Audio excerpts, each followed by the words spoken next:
Tahukah kamu, di pesisir utara Pulau Jawa, di tengah hiruk-pikuk pelabuhan dan pertemuan berbagai budaya, lahirlah seorang tokoh yang kelak mengubah arah sejarah.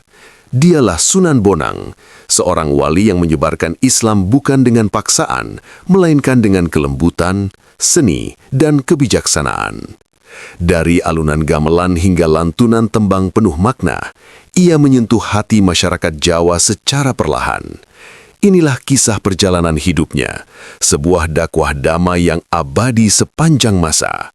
Baik, sebelum lanjut, alangkah baiknya like, komen, dan subscribe.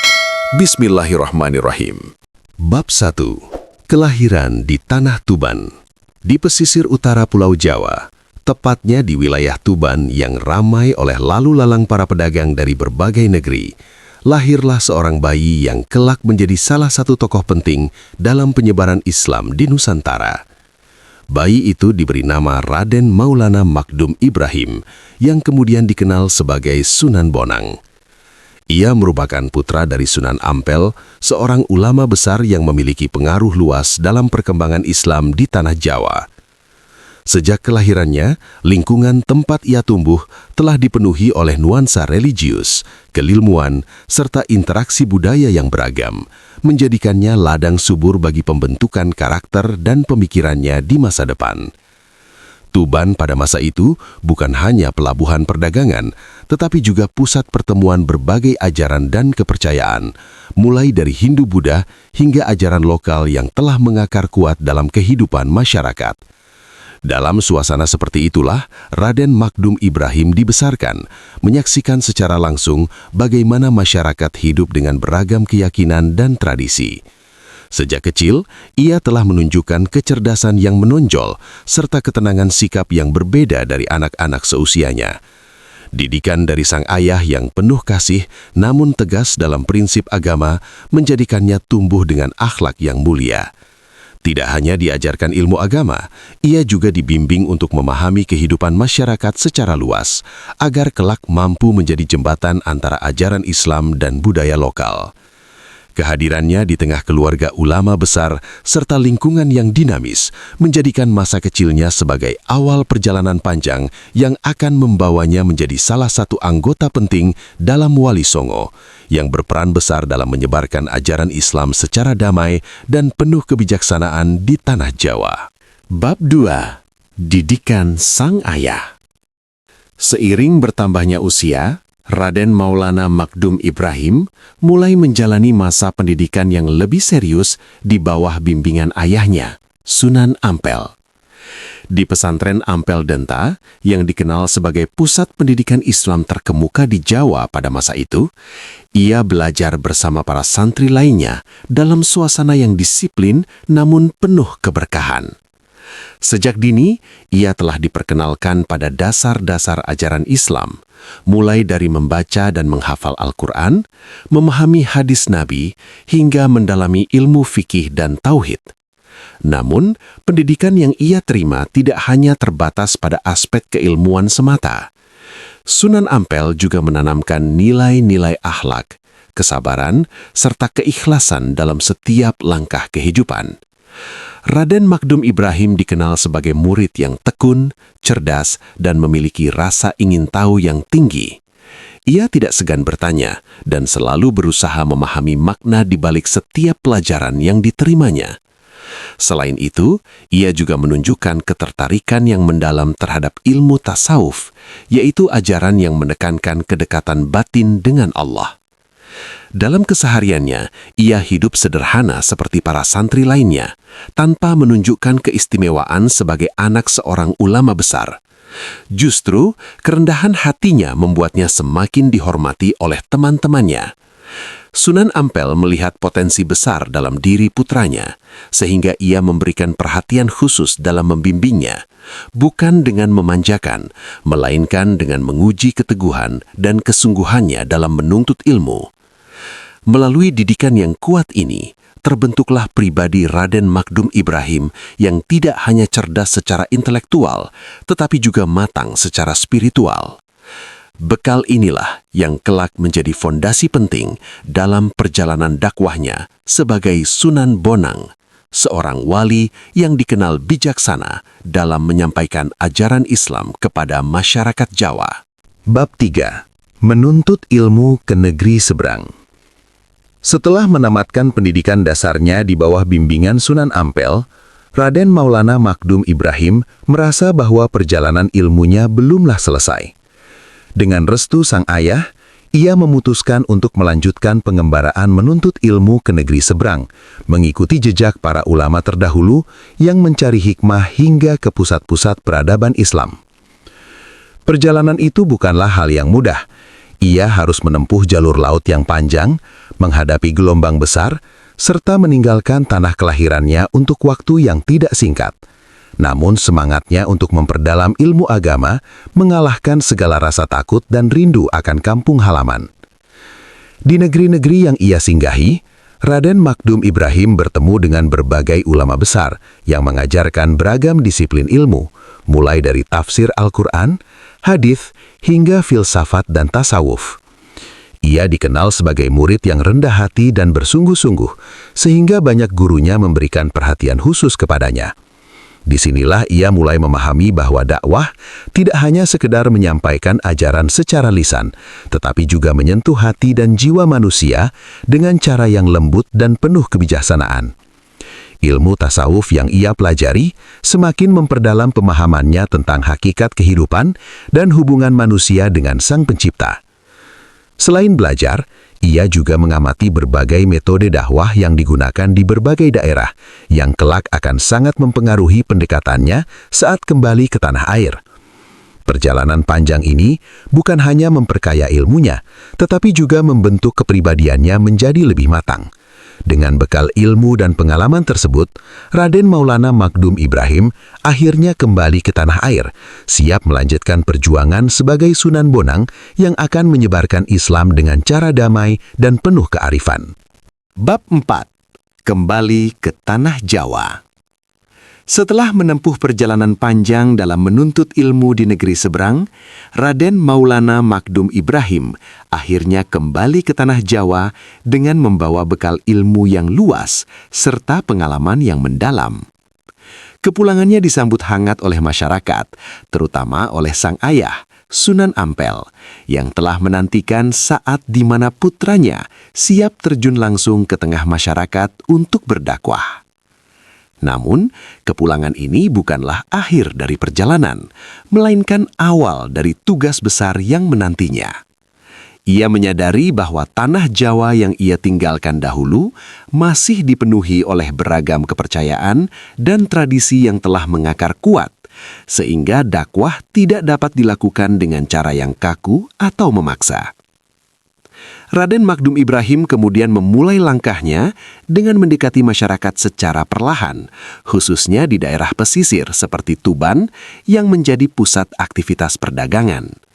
Di sana ia berinteraksi dengan berbagai kalangan, mulai dari rakyat biasa hingga para pedagang dan pemimpin setempat. Ia tidak serta-merta mengajarkan ajaran Islam secara langsung, melainkan terlebih dahulu memahami kehidupan, kebiasaan, dan cara berpikir masyarakat. Dengan pendekatan yang penuh kesabaran, ia mulai menyisipkan nilai-nilai Islam dalam percakapan sehari-hari, sehingga ajaran tersebut dapat diterima tanpa menimbulkan penolakan. Pengalaman yang ia peroleh selama menuntut ilmu di luar negeri membuatnya mampu melihat bahwa dakwah harus dilakukan dengan kebijaksanaan dan kelembutan hati. Ia tidak menentang budaya yang sudah ada, tetapi berusaha mengarahkannya agar selaras dengan ajaran Islam.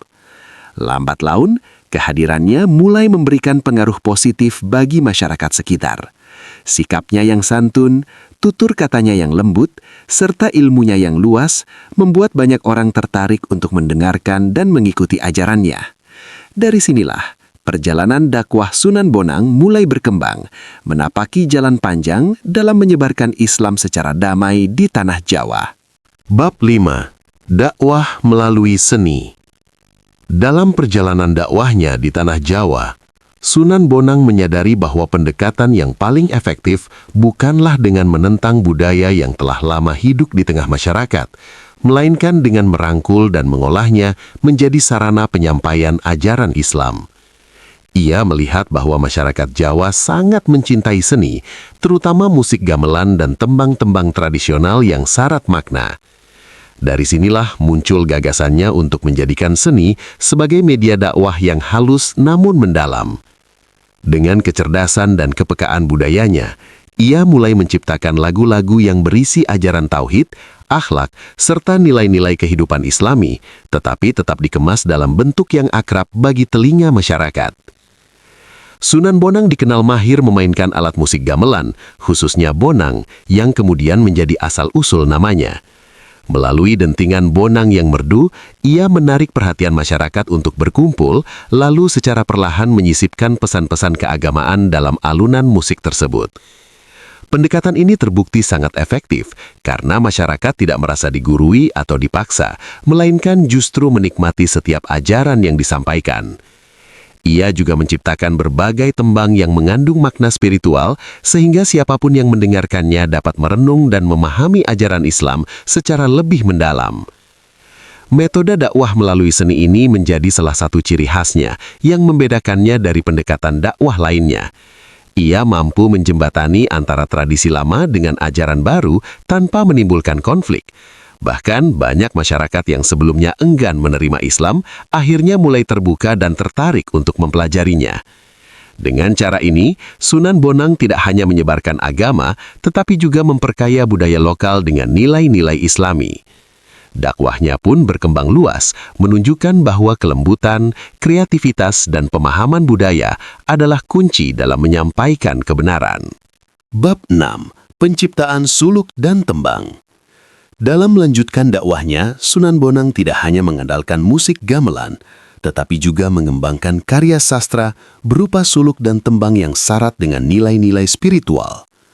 Ia memahami bahwa kata-kata yang indah dan penuh makna mampu menyentuh hati manusia lebih dalam dibandingkan nasihat yang disampaikan secara langsung.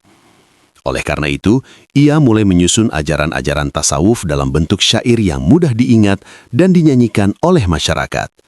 Salah satu karya yang terkenal adalah Suluk Wijil, yang berisi tuntunan tentang bagaimana manusia mendekatkan diri kepada Allah dengan hati yang bersih dan penuh keikhlasan.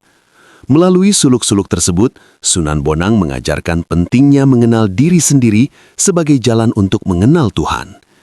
Ia menyampaikan bahwa kehidupan dunia hanyalah sementara, dan manusia harus senantiasa menjaga hubungan batin dengan Sang Pencipta. Ajaran ini disampaikan dengan bahasa yang sederhana namun mendalam, sehingga dapat dipahami oleh berbagai kalangan, baik rakyat biasa maupun para bangsawan. Tembang-tembang ciptaannya pun sering dinyanyikan dalam berbagai kesempatan, menjadikannya bagian dari kehidupan sehari-hari masyarakat Jawa. Keunikan pendekatan ini terletak pada kemampuannya memadukan unsur seni, sastra, dan spiritualitas dalam satu kesatuan yang harmonis. Masyarakat yang mendengarkan tembang-tembang tersebut tidak hanya terhibur, tetapi juga mendapatkan pelajaran tentang kehidupan dan keimanan.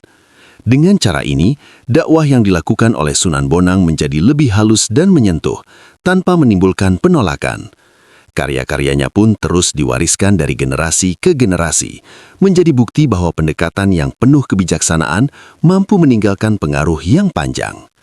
Melalui suluk dan tembang inilah, ia semakin dikenal sebagai wali yang mampu menyamakan. Bab 7. Mengislamkan Adipati Tuban.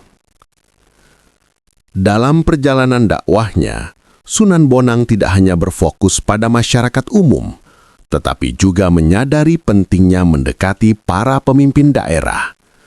Salah satu peristiwa penting yang menunjukkan keberhasilan dakwahnya adalah ketika ia berusaha mengajak Adipati Tuban untuk memahami dan menerima ajaran Islam. Pada masa itu, Tuban merupakan wilayah strategis yang memiliki pengaruh besar, sehingga perubahan keyakinan seorang pemimpin dapat membawa dampak luas bagi rakyatnya.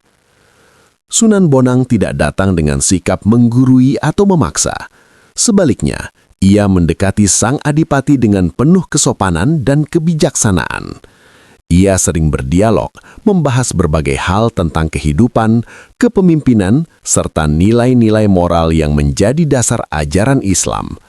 Dalam setiap percakapan, ia tidak hanya menyampaikan dalil-dalil agama, tetapi juga memberikan contoh nyata melalui sikap dan perilakunya sehari-hari. Kejujuran, kesederhanaan, serta ketenangan yang terpancar dari dirinya membuat sang adipati mulai menaruh hormat dan kepercayaan. Lambat laun, hati Adipati Tuban mulai terbuka.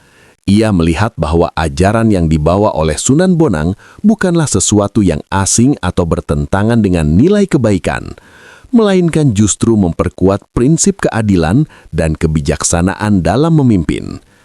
Dengan kesadaran yang tumbuh dari dalam dirinya sendiri, sang adipati akhirnya menerima Islam dengan penuh keyakinan. Peristiwa ini menjadi titik penting dalam penyebaran Islam di wilayah Tuban, karena rakyat yang melihat perubahan pemimpinnya pun mulai mengikuti jejak tersebut.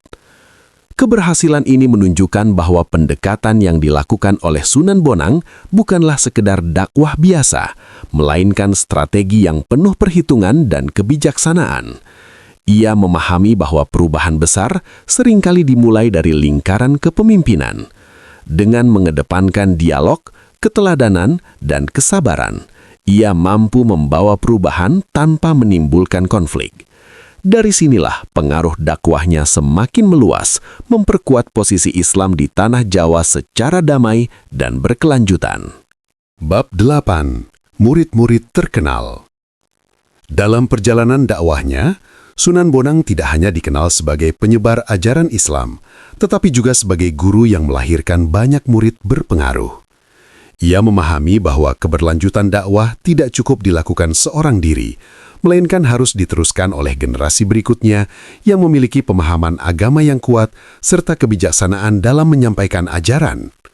Oleh karena itu, ia dengan penuh kesungguhan mendidik para muridnya, tidak hanya dalam ilmu agama, tetapi juga dalam pembentukan akhlak dan kepribadian. Salah satu muridnya yang paling terkenal adalah Sunan Kalijaga, yang kelak menjadi tokoh besar dalam penyebaran Islam di Jawa. Namun perjalanan Sunan Kalijaga dalam menuntut ilmu tidaklah mudah. Ia harus melalui proses panjang yang penuh ujian untuk membentuk dirinya menjadi pribadi yang sabar, rendah hati, dan teguh dalam iman. Sunan Bonang membimbingnya dengan metode yang tidak biasa, terkadang melalui simbol, perenungan, bahkan ujian kesabaran yang mengasah keteguhan hati. Hal ini dilakukan agar muridnya tidak hanya memahami ajaran secara lahiriah, tetapi juga meresapinya hingga ke dalam jiwa. Selain Sunan Kalijaga, banyak pula murid lain yang mendapatkan bimbingan darinya, baik dari kalangan rakyat biasa maupun bangsawan. Ia tidak membeda-bedakan latar belakang, karena baginya setiap orang memiliki potensi untuk menjadi pembawa kebaikan. Dalam setiap pengajaran, ia menekankan pentingnya keseimbangan antara ilmu, amal, dan akhlak. Ia juga mengajarkan bahwa dakwah harus dilakukan dengan penuh kelembutan dan menghargai budaya setempat, sebagaimana yang telah ia praktikan selama ini. Melalui tangan dinginnya sebagai seorang guru, lahirlah generasi penerus yang mampu melanjutkan perjuangan menyebarkan Islam dengan cara yang damai dan bijaksana. Para muridnya menjadi bukti bahwa pendidikan yang baik tidak hanya menghasilkan orang yang berilmu, tetapi juga pribadi yang mampu memberi manfaat bagi masyarakat luas. Dengan demikian, peran Sunan Bonang sebagai pendidik menjadi salah satu warisan terpenting dalam sejarah penyebaran Islam di tanah Jawa. Bab 9. Metode dakwah yang bijaksana. Dalam menyebarkan ajaran Islam, Sunan Bonang dikenal memiliki metode dakwah yang sangat bijaksana dan penuh pertimbangan. Ia memahami bahwa masyarakat Jawa pada masa itu telah lama hidup dengan tradisi dan kepercayaan yang beragam, sehingga pendekatan yang keras dan memaksa justru akan menimbulkan penolakan. Oleh karena itu, ia memilih jalan yang lembut, yaitu dengan merangkul budaya yang sudah ada, lalu secara perlahan mengarahkannya agar selaras dengan nilai-nilai Islam. Baginya, dakwah bukan sekedar menyampaikan ajaran, tetapi juga tentang memahami hati dan cara berpikir manusia. Sunan Bonang tidak pernah langsung menentang tradisi yang telah mengakar di masyarakat. Sebaliknya, ia mempelajari makna di balik setiap kebiasaan tersebut, kemudian menyisipkan ajaran Islam di dalamnya. Misalnya, melalui seni musik, tembang, dan pertunjukan budaya, ia menampaikan pesan-pesan tentang tauhid, akhlak, dan kehidupan yang sesuai dengan ajaran agama. Pendekatan ini membuat masyarakat merasa dekat dengan ajaran yang dibawanya, karena tidak terasa asing atau bertentangan dengan kehidupan mereka sehari-hari. Selain itu, ia juga mengedepankan dialog dalam berdakwah. Ia sering berdiskusi dengan tokoh masyarakat, pemimpin daerah, hingga rakyat biasa, mendengarkan pendapat mereka dan menjawab pertanyaan dengan penuh kesabaran. Sikapnya yang terbuka dan tidak menghakimi membuat banyak orang merasa dihargai, sehingga mereka lebih mudah menerima ajaran yang disampaikan. Ia juga memberikan teladan melalui perilakunya, menunjukkan bahwa ajaran Islam bukan hanya untuk dipelajari, tetapi juga untuk diamalkan dalam kehidupan nyata. Metode dakwah yang dilakukan oleh Sunan Bonang ini menjadi salah satu kunci keberhasilan penyebaran Islam di tanah Jawa. Ia membuktikan bahwa perubahan besar dapat dicapai tanpa kekerasan, melainkan melalui kebijaksanaan, kesabaran, dan pemahaman yang mendalam terhadap masyarakat. Dengan cara inilah, ajaran Islam dapat diterima secara luas dan bertahan hingga generasi berikutnya, menjadi bagian dari kehidupan masyarakat yang harmonis dan penuh nilai spiritual. Bab 10. Menghadapi tantangan. Dalam perjalanan dakwahnya, Sunan Bonang tidak selalu menemui jalan yang mulus.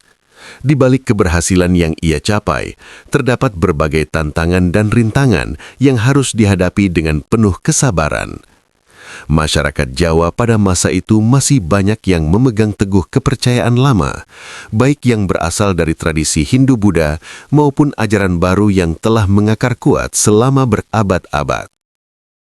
Kehadiran ajaran baru tentu menimbulkan keraguan, bahkan penolakan dari sebagian kalangan yang merasa khawatir akan perubahan yang terjadi.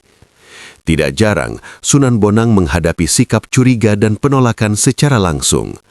Ada kelompok-kelompok tertentu yang menentang dakwahnya, menganggap ajaran yang dibawanya sebagai ancaman terhadap tradisi yang telah mereka junjung tinggi. Namun, alih-alih membalas dengan kemarahan atau paksaan, ia justru memilih untuk tetap tenang dan bersikap bijaksana. Ia memahami bahwa perubahan keyakinan bukanlah sesuatu yang bisa dipaksakan, melainkan harus tumbuh dari kesadaran dan pemahaman. Dalam menghadapi berbagai tantangan tersebut, ia mengedepankan pendekatan yang penuh hikmah. Ia tetap konsisten menggunakan metode dakwah yang lembut, melalui seni, dialog, serta keteladanan dalam kehidupan sehari-hari. Bahkan terhadap orang-orang yang menentangnya, ia tetap menunjukkan sikap hormat dan tidak pernah merendahkan keyakinan mereka. Sikap inilah yang perlahan meluluhkan hati banyak orang hingga mereka mulai membuka diri terhadap ajaran Islam. Selain tantangan dari masyarakat, ia juga menghadapi ujian dalam menjaga keikhlasan dan keteguhan hati. Sebagai seorang pendakwah, ia harus senantiasa memastikan bahwa setiap langkah yang diambil semata-mata untuk mencari ridha Allah, bukan untuk kepentingan pribadi.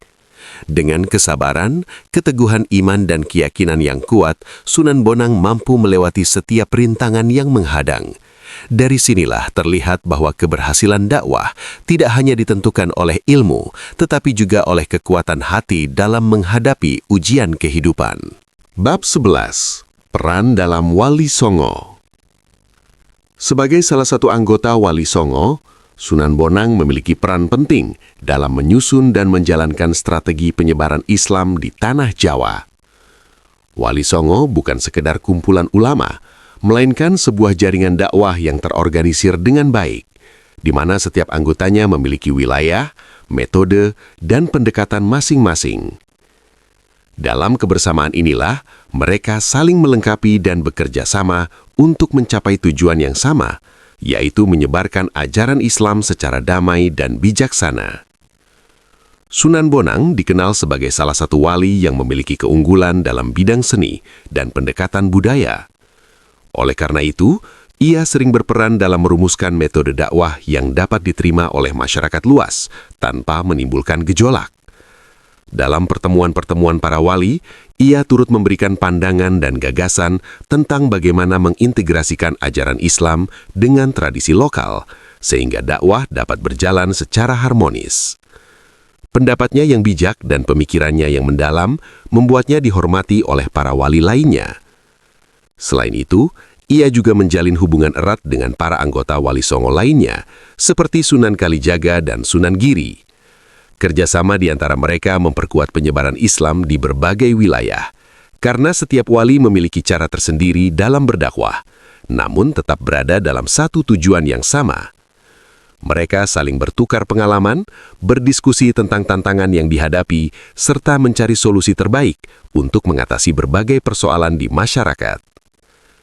Melalui peran aktifnya dalam Wali Songo, Sunan Bonang tidak hanya berdakwah secara individu, tetapi juga menjadi bagian dari gerakan besar yang membawa perubahan signifikan di tanah Jawa. Keberhasilan penyebaran Islam pada masa itu tidak lepas dari kerjasama dan kebersamaan para wali dalam menyusun strategi yang tepat.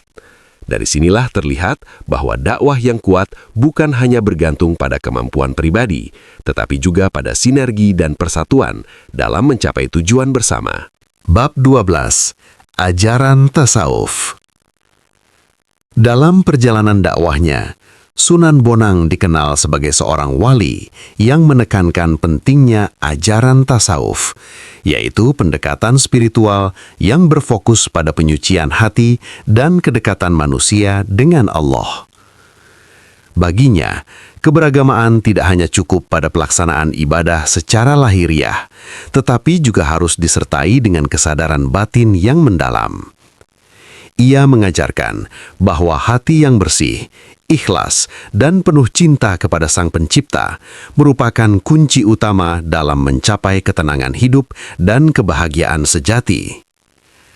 Melalui berbagai suluk dan tembang yang ia ciptakan, Sunan Bonang menyampaikan ajaran tasawuf dengan cara yang mudah dipahami oleh masyarakat. Ia mengajak manusia untuk mengenal dirinya sendiri, karena dengan mengenal diri, seseorang akan lebih mudah mengenal Tuhannya. Ajaran ini menuntun manusia untuk tidak terikat pada hal-hal duniawi secara berlebihan, melainkan menjadikan dunia sebagai sarana untuk mendekatkan diri kepada Allah. Ia juga menekankan pentingnya menjaga niat dalam setiap perbuatan, agar segala amal yang dilakukan benar-benar bernilai ibadah.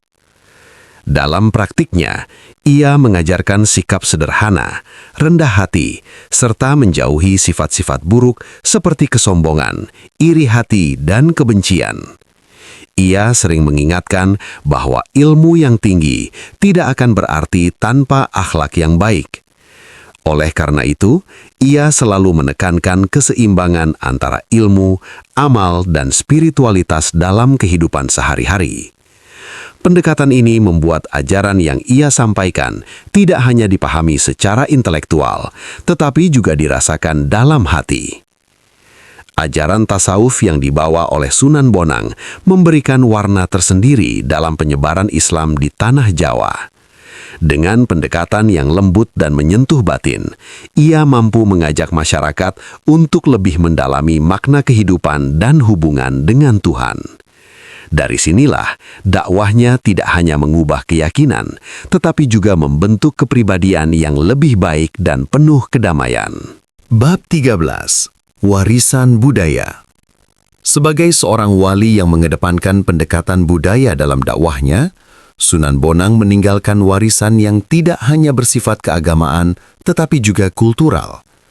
Ia memahami bahwa budaya adalah bagian penting dari kehidupan masyarakat yang tidak dapat dipisahkan begitu saja. Oleh karena itu, ia tidak menghapus tradisi yang telah ada, melainkan mengolah dan mengarahkannya agar sejalan dengan nilai-nilai Islam. Dari sinilah lahir berbagai karya seni dan sastra yang hingga kini masih dikenal dan dilestarikan oleh masyarakat Jawa. Salah satu warisan terbesarnya adalah tembang-tembang dan suluk yang mengandung ajaran moral serta spiritual. Karya-karya tersebut tidak hanya menjadi sarana dakwah pada masanya, tetapi juga menjadi bagian dari kekayaan budaya yang diwariskan secara turun-temurun. Melalui syair yang indah dan penuh makna, ia berhasil menyampaikan pesan tentang kehidupan, keimanan, dan hubungan manusia dengan Tuhan. Tembang-tembang ini sering dinyanyikan dalam berbagai acara, baik keagamaan maupun tradisional, sehingga ajarannya terus hidup dalam keseharian masyarakat. Selain itu, penggunaan alat musik gamelan, khususnya bonang sebagai media dakwah juga menjadi salah satu ciri khas yang melekat pada dirinya. Pendekatan ini menunjukkan bahwa seni dapat menjadi jembatan antara tradisi lama dan ajaran baru tanpa harus menimbulkan pertentangan. Bahkan, pengaruhnya masih terlihat dalam perkembangan seni musik tradisional Jawa yang mengandung nilai-nilai spiritual. Warisan yang ditinggalkan oleh Sunan Bonang bukan hanya dalam bentuk karya, tetapi juga dalam cara berpikir dan metode dakwah yang bijaksana. Ia mengajarkan bahwa perubahan dapat dilakukan tanpa merusak, melainkan dengan memperbaiki dan memberi makna baru. Dengan demikian, warisan budayanya tidak hanya memperkaya tradisi, tetapi juga memperkuat nilai-nilai keislaman dalam kehidupan masyarakat. Hingga kini, jejaknya masih terasa, menjadi bukti bahwa dakwah yang menyatu dengan budaya mampu bertahan sepanjang zaman. Bab 14. Akhir Hayat. Perjalanan panjang dakwah Sunan Bonang akhirnya mencapai penghujungnya setelah ia mengabdikan sebagian besar hidupnya untuk menyebarkan ajaran Islam di tanah Jawa. Di masa tuanya, ia tetap dikenal sebagai sosok yang sederhana, tenang, dan penuh kebijaksanaan. Meskipun usianya telah lanjut, semangatnya dalam berdakwah tidak pernah surut. Ia terus membimbing masyarakat dan murid-muridnya, memastikan bahwa ajaran Islam tetap dipahami dan diamalkan dengan baik oleh generasi berikutnya. Seiring berjalannya waktu, kondisi fisiknya mulai melemah. Namun, hal tersebut tidak mengurangi keteguhan hatinya dalam beribadah dan mendekatkan diri kepada Allah. Ia lebih banyak menghabiskan waktunya untuk berzikir, berdoa, dan memberikan nasihat kepada orang-orang yang datang menemuinya. Para murid dan masyarakat sekitar merasakan bahwa masa-masa itu adalah saat yang penuh haru, karena mereka menyadari bahwa sosok guru dan panutan mereka tidak akan selalu bersama mereka. Akhirnya, pada suatu waktu yang telah ditentukan oleh Allah, Sunan Bonang wafat dengan tenang. Kepergiannya meninggalkan duka yang mendalam bagi masyarakat, terutama bagi para murid yang selama ini mendapatkan bimbingan langsung darinya. Ia dimakamkan di daerah Tuban, tempat yang menjadi saksi perjalanan hidup dan dakwahnya. Makamnya kemudian menjadi salah satu tempat yang sering diziarahi oleh umat Islam sebagai bentuk penghormatan atas jasa-jasanya dalam menyebarkan agama. Meskipun telah tiada, ajaran dan teladan yang ditinggalkan oleh Sunan Bonang tetap hidup dalam kehidupan masyarakat. Ia dikenang bukan hanya sebagai seorang ulama, tetapi juga sebagai sosok yang mampu menyebarkan Islam dengan penuh kedamaian dan kebijaksanaan. Kepergiannya bukanlah akhir dari perjuangan, melainkan awal dari kelanjutan dakwah yang diwariskan kepada para penerusnya. Dengan demikian, namanya akan selalu dikenang sepanjang masa sebagai salah satu wali besar yang memberikan pengaruh besar dalam sejarah Islam di Nusantara.